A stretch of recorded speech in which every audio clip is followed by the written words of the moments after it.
Et oui, puisqu'elle est en couple avec un milliardaire de la Silicon Valley qui joue les Big Brothers. Alors Pierre, expliquez-moi cette étrange anti-comédie romantique. Eh c'est l'histoire d'Hazel, qui est jouée par Christine Milioti, qui, on le découvre dès le début de la série, clairement est dans une relation problématique parce qu'elle va s'évader, on va en parler, mais qui est prisonnière d'une sorte de demeure plantée au milieu du désert où ce Byron Gogol, Gogol, à mon avis, une référence, qui est un type qui prétend l'aimer follement, mais qui est en fait un pervers narcissique, un toxique, un fou furieux, un sociopathe, qui contrôle ses faits et gestes, on va en parler, et c'est ce qui fait l'intérêt de cette série, qui est à la fois l'histoire de l'évasion d'Hazel et en flashback comment elle s'est retrouvée dans cette relation-là et peut-être comment elle va s'en sortir. Et justement, d'évasion il est question. Vous avez décidé de nous montrer le tout début et le retour à la liberté.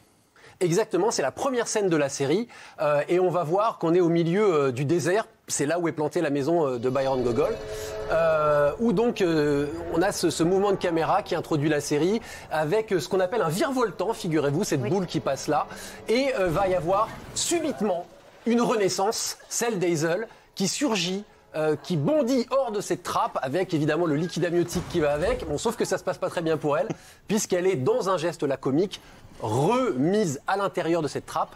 Et c'est là que ça devient intéressant cette scène, puisque là on la voit ressortir, en se méfiant d'ailleurs avec ce geste qu'on voit souvent quand on sort d'une trappe d'égout, des choses comme ça. Ce qu'on fait tous les jours. Voilà. Et cette caméra qui la surveille de derrière, et cette caméra-ci qui est en mode Google Maps un petit peu, et un petit peu surveillance du dessus.